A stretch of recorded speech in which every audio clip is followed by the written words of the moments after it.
Вие следите Слободен печат, како и секогаш зборуваме на теми кои што се убави, интересни, кои што се инспиративни, барем за оние кои што сакаат да следат добра македонска музика. Денеска во студиото за прв пат во видеоиздание имаме Тамара Волчевска. Добро утро, добре дојде во Слободен печат. Добро ве најдов и ви благодарам на поканата. Јас сум пресреќна искрено и баш ми беше на нашки кажано мерак за овој муабет. Прв пат ви го гледам студиото, прв пат сум кај вас на ваков начин и фала ви уште еднаш. Драго ми е Ептен дека ќе се изборуваме на убави теми.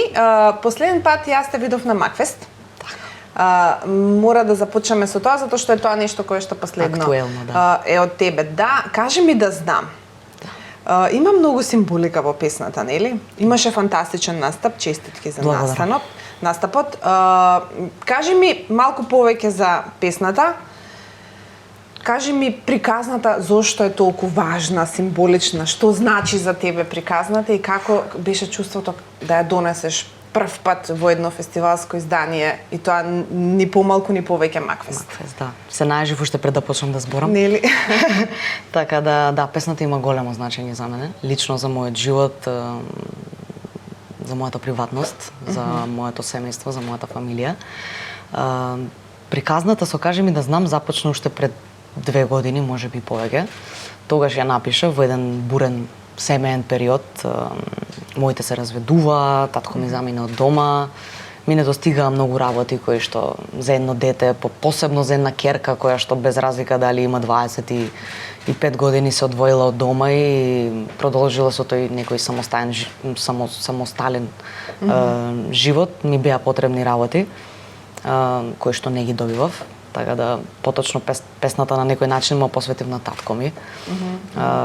Затоа што сметам дека ете како што зборувам, посочувам и пораки кои што, нели, секој кој што можеби се нашол во некоја таква ситуација, ако не на детето, можеби ќе помогнам на родителот, дека секогаш ни се потребни.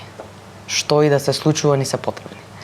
И можеме да се караме или да имаме различни верувања и ставови до 101 година и назад, но на крајот од денот, ако не сме ние тие кои што ќе бидеме тука едни за други, тогаш нема потреба ни да разговараме. Ако едниот мој родител успеал да остане на патот и да биде тука за неговите деца, претпоставувам дека и другиот треба да го прави истото. Така да од таму ми потекнува приказната, затоа и имав и една строфа во целата песна. Некој дом свој напушта, стара врата затвора, а каде си ти? И кога дете мало е и кога ништо не знае, кој го учи вака? Така да... Добро, па и јас така сега. Да. И со оваа песна сега ќе се свртиме на техничките работи. Доста е од приказната. Сакав да аплицирам на Макфест уште лани. И во комуникација со Весна Малинова, која што е мојот двигател околу сите тие суштински и тематски теми, разговаравме, направивме демо од песната Кажи ми да знам и ја бев одлучно решена дека тоа е песната со која што сакам да аплицирам за почеток, за учествувам на Макфест. И Весна е слушна и сум ми преблагодарна и мислам дека цел живот ќе бидам благодарна за моментот дека ми кажа добро, песната е во ред, да, ма можеш ти подобро, ајде седни и пишувај. Јас бев во шок, затоа што јас си бев со размислување дека ова е тоа и дека ова треба да се даде на Макфест. Весна почна да свири на клавир и јас само почнав. И се истурив на хартија и за 5 минути ја создадовме Место од спомени.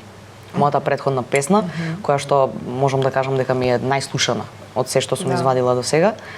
И тематиката е баш длабока на таа песна. Но бевме одбиени од Макфест, не ја примија песната на Макфест, викам добро, не било судено.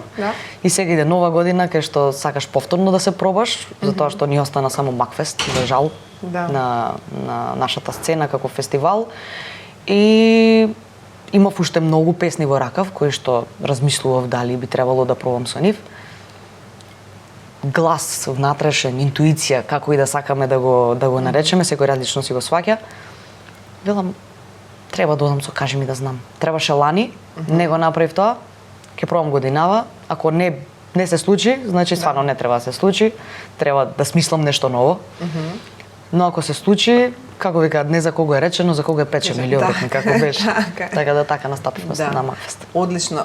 Кажи ми, ки има видеозапис песната? Да, и тука сум во проблематика, затоа што го одложувам можеби 2-3 пати снимањето на закажани датуми и само си го зголемувам периодот, ајде не ова недела, ајде следна, затоа што не знам што точно би требало да прикажам на тоа видео, а да е она што го чувствувам.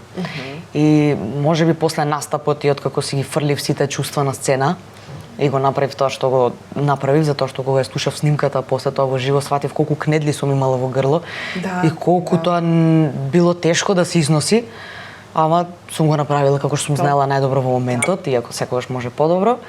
Не знам каква приказна би требало да прикажам на видео за да го доловам тоа чувство што го имав таму. Така да претпоставувам дека ќе размислам уште малце, само нека слегне се. Уште си под импресии, да, ми треба. Иако навистина беше моќен, мора да го споменеме и девојчето, кажи ми како дојде до таа идеја, затоа што навистина баш онака имаше символика и во настапот и во тоа што излезе девојчето со тебе. Буквално онака како Тамара ти сега и Тамара мала. Драго ми е што сме ја постигнала целта. Лена е моја втора братучетка. Роднини сме. Лена настапува по државни и меѓународни надпревари за танци, латино танци. И тоа е дел од нејзе. Не знаевме точно како ќе се снајде во глумачката атмосфера, затоа што беше и потребно да се презентира некаква емоција со тоа играње и со се останато. И за таа цел ја зедов сестра ми во мојот тим. Сестра ми ме знае како дишам, сестра ми е можеби повозрасното дете, иако е помало од мене 4 години. Така да таа направи. Совеста ти е она. Да, дефинитивно. Таа ми е она светло око кое што кога јас знам, пошто јас сум за нијанса поемотивна од нејзе. Таа знае така тој шамар да го удри, ајде, доста со тоа. Ајде вака ќе правиме. Супер. Правецот е тој. Не насочи кореографски, ја смисли целата приказна за да ја прилагодиме и Лена на моето, а и јас да го дадам она што сакам да го дадам.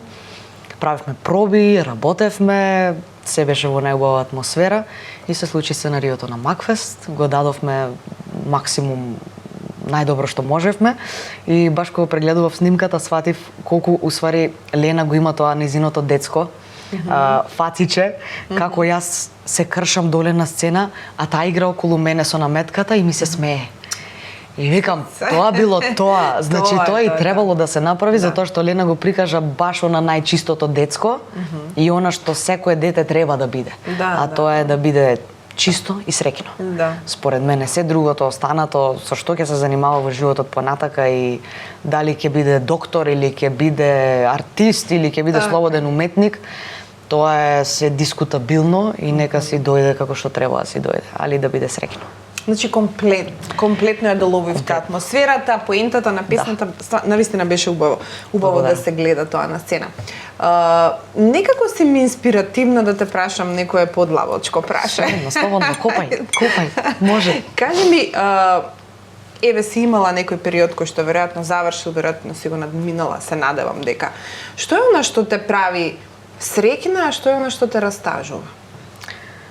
Па баш се смеев со мои блиски на оваа тема. Кога спомна си го надминала и велам штом се уште пишувам за тоа, сигурно не ми е надминато.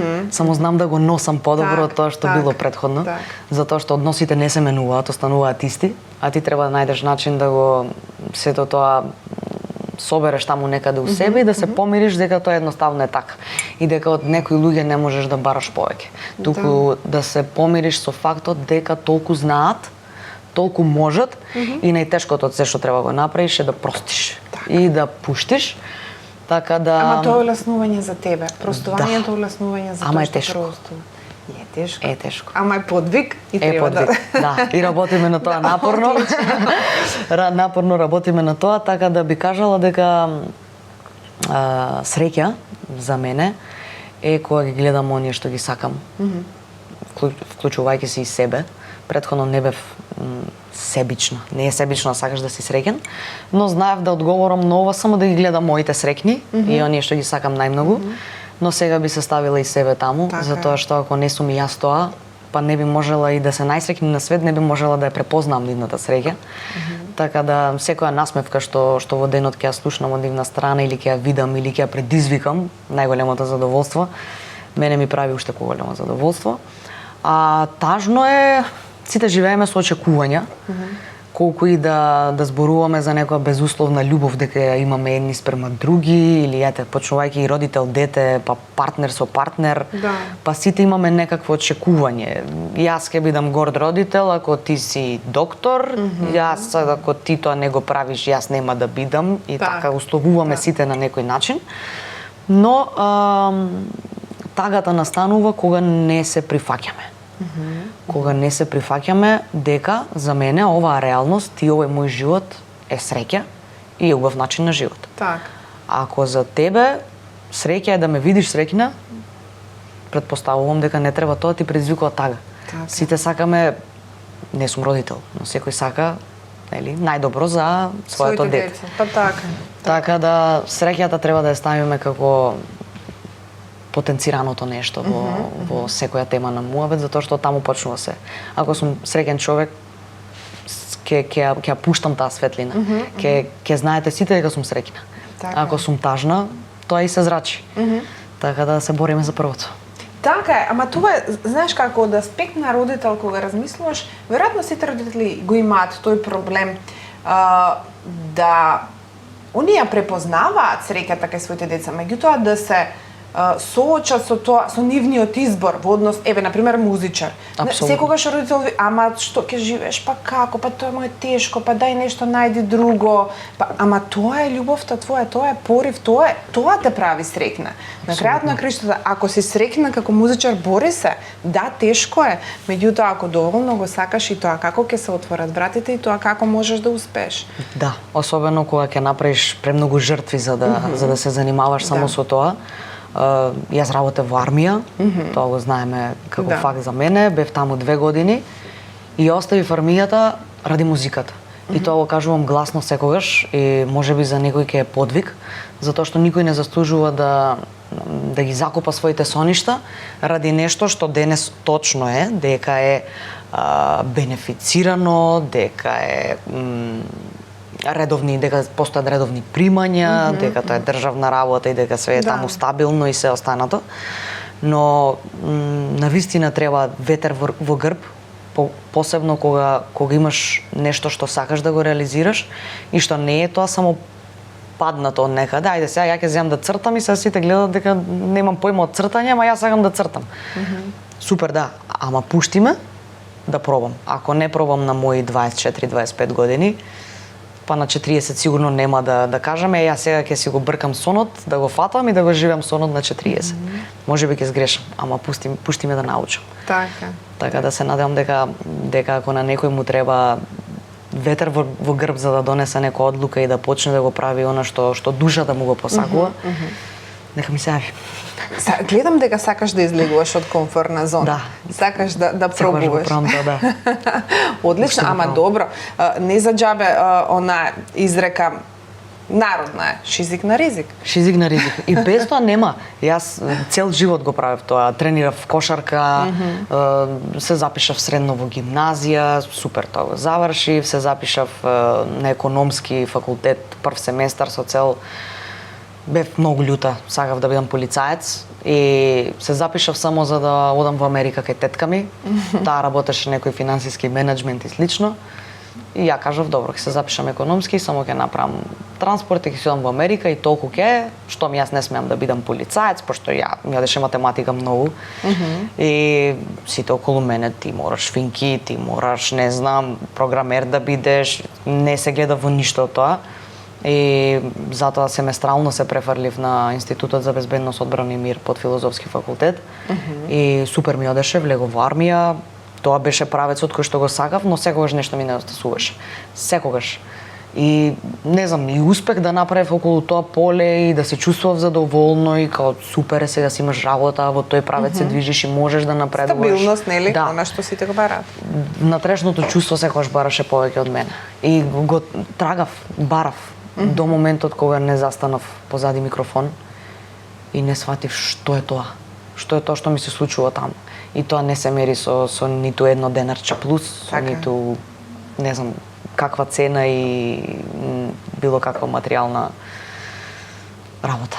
Многу се радувам бака кога разговарам со млади луѓе кои што се такви влюбеници во музиката и во уметноста, браво. Тоа е стварно, навистина е магија. И јас посакувам да ти трае и трае и трае. Ајде вака пред крај да не должиме многу, затоа што ако останеме можеме. Има да тераме долго. Кажи ми амбициите. Секој сакам да си ги прашам гостите за амбициите. Не мора да се случат. Апсолутно. Што е она што тебе би те задоволило како музичар? Дали границите на Македонија значат и граници за она што ти сакаш да го постигнеш? Јас вака мислам, за никоја работа, за никое занимање или како и да се вика, не постои граница и не сме свесни што може да ни се случи. Сега можеме да добиеме повик кој што може да ни го смени животот. И јас многу верувам во тие работи и верувам во универзумот, некој тоа го нарекува Бог, некој универзум и така натака, али верувам во моќта на она што го сакаш длабоко. И за почеток, поточно она што можам сигурно јасно да го видам, е полна арена. Песни кои што се надевам дека почнувам да ги работам секако и дека ќе се множат и дека ќе се рашират и дека ќе стигнат до повеќе луѓе и полна арена. Она е сега тоа во кое што можам да верувам за да се видам, но не дека не очекувам и многу поголемо тоа. Албум? Албум секако. Албум секако и тоа планирам во следнава 2025 да работам. За сето тоа не дека не постои желба, но постои мала кочница од склопот на финансии и сето она што мораш да го финансираш за да го добиеш. Но ете, се работи напорно, почнав уште поактивно со настапите во живо. Имаме закажано декември, ноември, декември, така да ќе се сврти секако што треба и ќе се работи следнава година многу по самоуверено и појако. Супер. Кажи ми уште, секојаш така викам уште едно. Уште две ќе ги закружиме. Кажи ми, те споредуваат со Били Ајлиш, иако мене се ми многу посуптилна и поубава варијанта од неа. Јас се извинувам. Хвала ти. Па затоа е, искрено ти кажувам, ти пречат такви споредби или ти годат? Ми годат. Не може да ми пречи нешто кога се работи за светска звезда и за човек, девојка толку млада која што направи толку успеси и зеде толку награди на тоа американско тло и слично. Ги сакам незините песни, ги знам незините песни, иако тоа не можеме го пееме у Македонија, пошто сме во Македонија и мора да пееме други работи. Но не ми смета апсолутно, баш ми е задоволство што тоа е така. Иако сакам да сум јас. Секако да имаш автентичен печат, така е. Апсолутно. Што сакаш да слушаш ти лично? Токму тоа сакам. Странската музика во жал ми од секогаш сум ја сакала, рокот ми бил некако врежан во крвта, но како што доаѓаат работните обврски и потребата да знаеш многу поширок репертоар од тоа што претходно си мислела дека може да помине многу лесно и да помине во ред и да го слушаат луѓето. Сега не е така и сега се фаќам себе си како ги ставам слушалките и слушам турбо фолк, пошто морам да научам да го пеам и тоа. И веќе почнувам да го правам тоа и сега следно ми е на плейлиста свадбарски сплетови и се останато, затоа што сме во Македонија и затоа што мора да работиме ако сакаме да... Значи, за да можеш да постигнеш она што го сакаш, мораш да имаш финансии. За да имаш финансии како музичар, ако сакаш да заработуваш како музичар, мора да пееш музика која што ја сака публиката. Публиката за жал во Македонија сака и таква, и ваква, и секаква музика. Значи, не се ограничуваме на едно сакава. Него ни баш на свадба сакаат све да чујат. Реално, така е. Различни жанрови. Баш би сакала нова само да се дополнам, затоа што е многу битно, посебно ете има и уште помлади од мене кои што сега почнуваат со 18, со 19 години и не знаат што ги чека понатака во нивниот пат. Можда немам премногу искуство за да кажам, но можам моите почетоци да ги кажам, а тоа е дека не можев ни да замислам дека ќе дојде момент кај што ќе размислувам да пеам нешто такво, а не па да дојде моментот кај што суштински ќе го пеам тоа и посебно свадби, посебно некој таков склоп на репертоар. Но најбитно од се е да се проба и да видиш дали душата ти се противи на тоа што пробуваш со сила да го направиш, пошто така мора, пошто тоа го слушаат сите и дека ти мораш тоа го правиш. Не е за дали мораш, свативме дека мораме ако сакаме да одиме до крај. Так. Но ако чувствуваш среќа и ако имаш убаво чувство дека го правиш тоа, тогаш е во ред. Оди до крај. Јас го направив тоа. Пробав и сватив дека сум целосен веселјак и дека можам да го издржам тоа. Не сум од класичните пеачки кои што ќе излезат со штикли, со фустани, со се останато, така да тој стил скроз ми одговара на оно што сум јас. Так. А сум весел човек и можеме живели да правиме до утре и да пееме заедно, се што ни лежи на душа, така да тоа е битно, да се сака тоа што се прави. Тогаш еве ќе им кажеме и за ама ова стварно ќе биде за крај. Може да те слушнат, нели свириш и во вечерните часови, ноќни клубови, со бенд, како оди тоа? Имаш свој бенд? Имам свој бенд, сега овој викенд сме во Струмица, потоа сме во Гевгелија, во Ресен, па потоа на 22 сме во Мартини, тука во Лептокарија. Добро, ете и Скопје, може тука да те видиме. Потоа сме во Гостивар, така да имаме доста датуми и ќе се работи. Добро, мислам дека најдобра варијанта е секако да те следат на социјални медиуми, да заследете, ве молам. И јас и сестра ми сме Волческа Т, па јас морав да се одделам и се пиша Волче. Ете. .sk, така да. Супер. Полесно. Ќе те најдат за да може да те пратат и да знаат каде се настапуваш и каде може да чуете и видат. Апсолутно. Тамара, јас ти посакувам многу музика, многу успех, многу љубов, многу здравје, многу се што сакаш во животот. И тука сме за се што ти треба, тука сме како платформа да те поддржуваме секогаш и да се видиме за убави работи. Само за убави работи, да се враќа се што ми кажа. И многу ја почитувам вашата работа и ви посакувам и вас уште поголеми успеси во се што правите. Благодарам уште еднаш. Вам како секогаш ви препорачувам да останете со Слободен печат.